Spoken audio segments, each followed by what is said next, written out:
Hello everyone, welcome back to Tech TV and another easy to follow tutorial on Netflix. In today's video, I'm going to show you how to delete your Netflix account. So please make sure to watch till the end.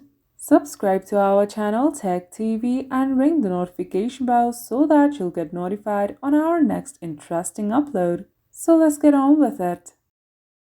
To delete your Netflix account, you must send an email to the Netflix privacy team. So open your mail. It must be the one connected to your Netflix account.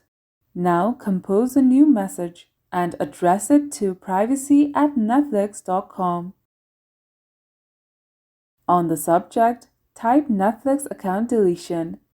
Then type in the message as shown with your email address and tap send.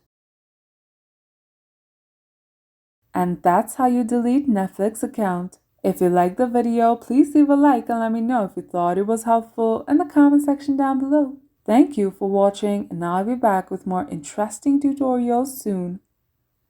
Until next time.